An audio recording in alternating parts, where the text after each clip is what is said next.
जय श्री कृष्ण। एक योगी की आत्मकथा, अध्याय 3, द्विशरीरी संत, भाग 1। पिताजी, यदि मैं बिना किसी दबाव के घर लौटने का वचन दूं, तो क्या दर्शन यात्रा के लिए बनारस जा सकता हूँ? मेरे यात्रा प्रेम में पिताजी शायद ही कभी बाधा बनते थे। मेरी किशोरावस्था में भी अनेक शहरों और तीर्थ स्थलों की यात्रा करने की अनुमति वे मुझे दे देते थे। साधारणतया मेरे साथ मेरे एक या अधिक मित्र होते। पिताजी द्वारा प्रथम श्रेणी के पासों पर हम लोग आराम पूर्वक यात्रा करते। हमारे परिवार के खानाबदोश लोगों के लिए पिताजी का रेलवे अधिकारी का पद पूर्णतः संतोषप्रद था। पिताजी ने मेरे अनुरोध पर यथोचित विचार करने का वचन दिया। दूसरे दिन मुझे अपने पास बुलाकर उन्होंने बरेली से बनारस आने जाने का एक पास, 1 रुपए के कुछ नोट और 2 पत्र देते हुए कहा, मुझे बनारस के अपने मित्र केदारनाथ बाबू को एक कार्य के विषय में कुछ प्रस्ताव भेजना है। दुर्भाग्यवश उनके पते का कागज मैंने कहीं खो दिया है, परंतु मुझे विश्वास है कि हम दोनों के मित्र स्वामी प्रणवानंद की सहायता से तुम यह पत्र उन तक पहुंचा सकोगे। स्वामी जी मेरे गुरु भाई हैं। उन्होंने अति उन्नत आध्यात्मिक अवस्था प्राप्त कर ली है। उनके संग से तुम्हें भी लाभ होगा। ये दूसरा पत्र उन्हें तुम्हारा परिचय देगा। साथ में ये कहते हुए पिताजी की आंखें चमक उठी। याद रखो, अब फिर कभी घर से भागना नहीं पड़े, समझे? अपनी 12 वर्ष की आयु के उत्साह के साथ मैं निकल पड़ा।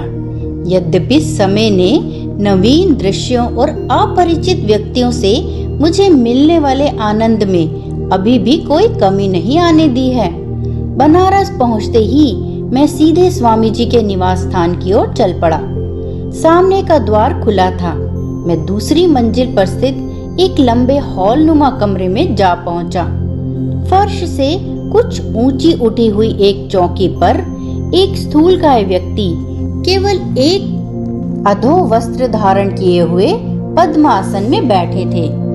उनके होठों पर शांत सुंदर मुस्कान खेल रही थी। मेरे अवांछित प्रवेश के संकोच को दूर करने के लिए किसी चिर परिचित मित्र की भांति उन्होंने मेरा स्वागत किया। बाबा आनंद, बाल सुलभ आवाज में उन्होंने इन शब्दों के साथ मेरा हार्दिक स्वागत किया। मैंने घुटने टेक कर उनका चरण स्पर्श किया। क्या आप ही प्रणवानंद जी हैं? उन्होंने हंसकर हाँ में सिर हिलाया। तुम भगवती के बेटे हो? इससे पहले कि मुझे अपनी जेब से पिताजी का पत्र निकालने का अवसर भी मिल पाता, उनके शब्द निकल चुके थे। आश्चर्यचकित होकर मैंने पिताजी का उनके लिए दिया हुआ अपना परिचय पत्र निकालकर उनके हाथों में दे दिया, जो अब निरर्थक ही जान पड़ता था। तुम्हारे लिए केदार बाबू को मैं अवश्य ढूंढ निकालूंगा। संत ने पुनः एक बार अपनी अंतर्दृष्टि से मुझे विस्मित कर दिया। तत्पश्चात उन्होंने पत्र पर एक दृष्टि डाली और मेरे पिताजी के संबंध में कुछ स्नेह भरे उद्वत व्यक्त किए। देखो, मुझे 2 पेंशन मिलती हैं। एक तुम्हारे पिताजी की सिफारिश से, जिनके अधीन मैं रेलवे कार्यालय में काम करता था। दूसरी मेरे परम पिता के अनुग्रह से, जिनके लिए मैंने अपने जीवन के सांसारिक कर्तव्यों को अंतः प्रेरणा के अनुसार अपना सर्वोत्तम प्रयास करके पूर्ण कर दिया है। मुझे यह कथन अत्यंत गूढ़ लगा। परम पिता से आपको कैसी पेंशन मिलती है स्वामी जी? वे क्या धन आपकी गोद में डाल देते हैं? स्वामी जी हंस पड़े। पेंशन से मेरा अभिप्राय है अगाध शांति, अनेक वर्षों के गहन ध्यान का पुरस्कार। अब मुझे धन की कभी कोई इच्छा नहीं होती। मेरी अत्यल्प भौतिक आवश्यकताओं की पूर्ति हो जाती है। इस दूसरी पेंशन का तात्पर्य तुम बाद में समझ जाओगे। अचानक वार्तालाप बंद कर स्वामी जी गंभीर और निश्चल हो गए। किसी रहस्यमय भाव ने उन्हें आवृत कर लिया। प्रारंभ में तो उनकी आंखें चमक उठी, जैसे किसी आकर्षक वस्तु को देख रही हूँ। बाद में निष्प्रभ हो गई। मैं उनके इन अचानक मौन से उद्विग्न हो उठा। उन्होंने अभी तक मुझे यह नहीं बताया था कि मैं अपने पिताजी के मित्र से कैसे मिल सकूंगा। तनिक बेचैन होकर मैंने उस खाली कमरे में दृष्टि दौड़ाई, जिसमें हम दोनों के अतिरिक्त और कुछ भी नहीं था। जिस चौकी पर वे बैठे थे, उनके नीचे रखी उनकी काठ की खड़ाऊ पर मेरी दृष्टि पड़ी। छोटे महाशय, चिंता मत करो, जिनसे तुम मिलना चाहते हो वे आधे घंटे में यहाँ पहुँच जाएंगे। योगीवर मेरे मन को पढ़ रहे थे। उस समय यह कोई बड़ी बात भी नहीं लग रही थी। उन्होंने पुनः अपना गहन मौन धारण कर लिया। जब मेरी घड़ी से मुझे पता चला कि 30 मिनट बीत चुके हैं, तब स्वामी जी स्वयं ही उठ गए। लगता है केदार बाबू दरवाजे के निकट पहुंच गए हैं, उन्होंने कहा। मैंने सीढ़ियों से किसी के ऊपर आने की आहट सुनी। विस्मित होकर मैं अचानक डूब गया। असमंजस में मेरे विचार दौड़ने लगे।